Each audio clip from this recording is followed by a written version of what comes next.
Kang Deddy Mulyadi yang biasa akrab disapa Gubernur Jawa Barat ini gebrakannya memang terlalu berani. Makanya Presiden pernah mengatakan ini ngeri-ngeri sedap Gubernur Jawa Barat.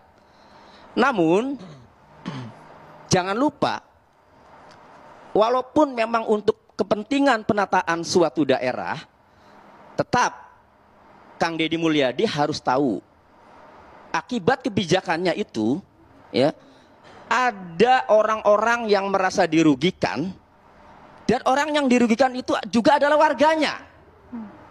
Di mana ia kalau butuh bantuan, kalau butuh pelayanan tetap ke gubernur. Saya berharap Kang Deddy Mulyadi tidak menganggap sebagai musuh orang-orang yang dinilai atau perusahaan-perusahaan yang dinilai yang telah melakukan pelanggaran sehingga kemudian langsung ditindak dengan cepat. Pertanyaannya sesuai dengan tema, apakah itu pencitraan atau gebrakan? Temanya kan begitu.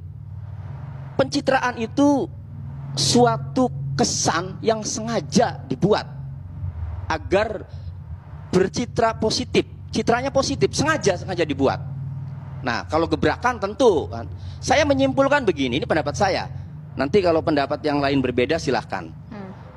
Akan dinamakan pencitraan kalau gebrakan-gebrakan itu tidak dieksekusi dengan peraturan. Jadi hanya disampaikan di media sosial, kemudian dilakukan, diliput media, beberapa media diliput kamera-kamera, tetapi kemudian peraturannya tidak dibuat. Maka saya simpulkan itu pencitraan. Saya tidak.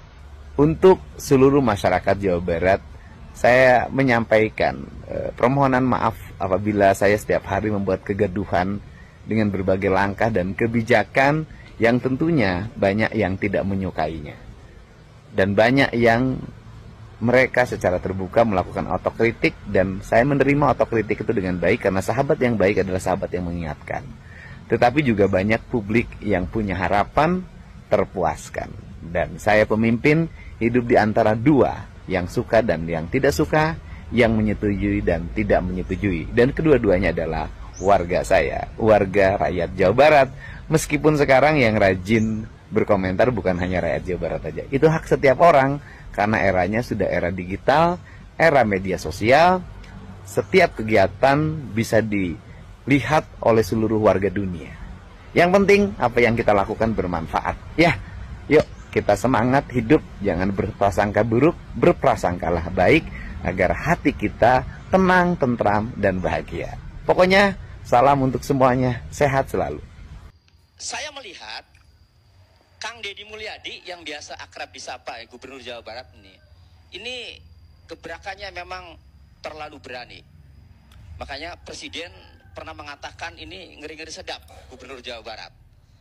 Namun jangan lupa, walaupun memang untuk kepentingan penataan suatu daerah, tetap Kang Deddy Mulyadi harus tahu akibat kebijakannya itu, ya, ada orang-orang yang merasa dirugikan dan orang.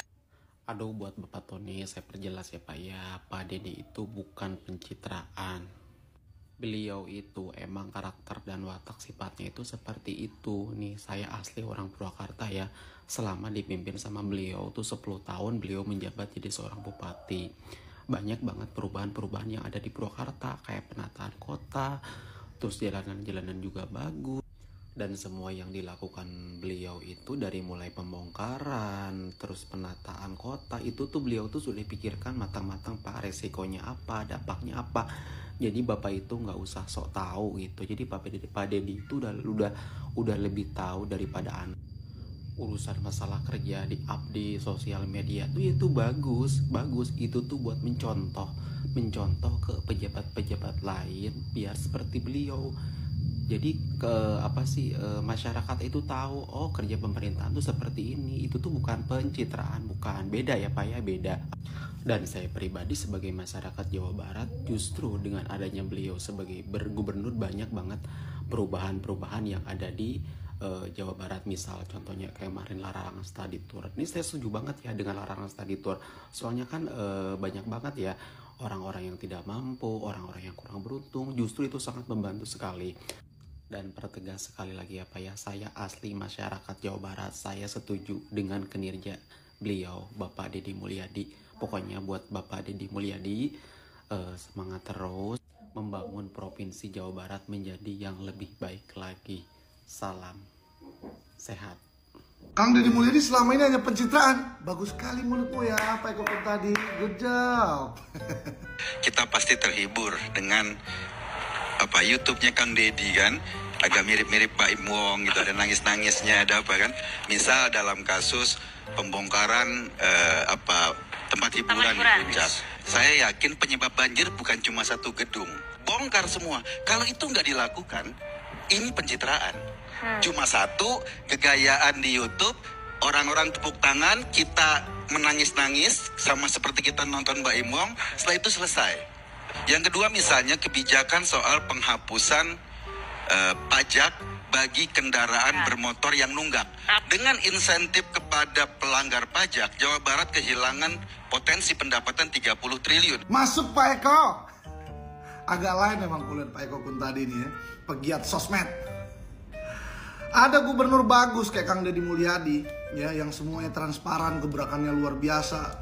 Seluruh aktivitasnya menjadi gubernur dituangkan, disajikan dalam semua sosial medianya. Bahkan bukan hanya aktivitasnya menjadi gubernur, aktivitas pribadinya sama anaknya ya, semuanya ada di sosmednya. Itu dibilang pencitraan. Aduh ya. Padahal nanti kalau andaikan ada gubernur atau pejabat tidak punya sosmed, senyap-senyap, diam-diam dibilang tidak transparan, tidak kerja. Salah semua sama si Pak Eko Kun tadi nih ya. Ayolah, hanya kalau yang hebat ya, iya. Dan video-video aktivitasnya yang diposting sama Kang Deddy Mulyadi di seluruh sosial medianya itu bagus banget. Jadi masyarakat tahu dia kerja gitu loh ya. Dan itu adalah bentuk laporan pertanggungjawaban kepada rakyatnya, terutama rakyat Jawa Barat yang memilihnya. Jadi menurut Pak Eko Kun tadi ini gubernur yang bagus tuh yang seperti apa? Hah? Gebrakan-gebrakan Kang Deddy Mulyadi udah menurut kami bagus, bahkan saya aja cemburu. Saya warga Jakarta pengen punya gubernur kayak Kang Deddy, tapi ya hanya bisa berharap.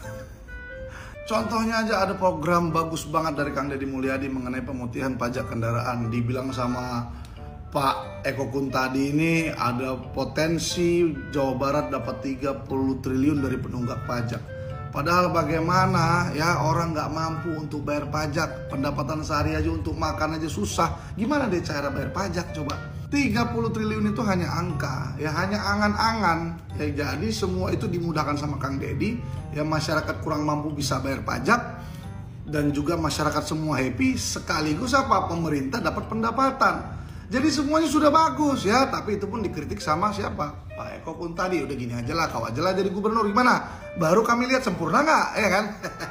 Barusan gua habis nonton Catatan Demokrasi yang dimana di situ bertemakan tentang Kang Deddy Mulyadi. Ini cukup menarik sekali lah, karena menurut saya baru pertama kali hari ini seorang tokoh pemimpin di Jawa Barat yang menjadi sorotan secara nasional.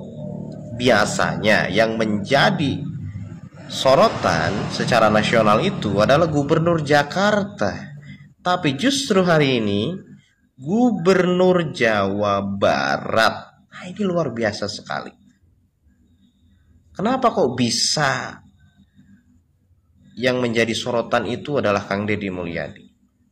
Karena seorang tokoh pemimpin yang hari ini memimpin di semua daerah, termasuk Kang Deddy Mulyadi, tidak ada yang seberani beliau. Kenapa kok saya bilang begitu? Saya kasih contoh.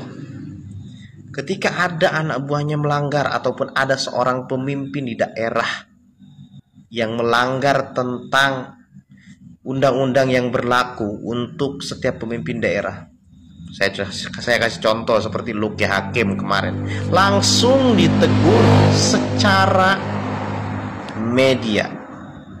Dia nggak segan-segan tuh, ya kan? Terus wali kota Depok. Nah ini yang mungkin gubernur lain nggak seberani ini gitu. Seperti halnya pembebasan bangunan liar yang tanpa adanya konflik. Ini luar biasa menurut saya. Dan makanya kenapa kok hari ini banyak sekali tokoh politik aktivis yang sering membicarakan tentang Kang Deddy Mulyadi.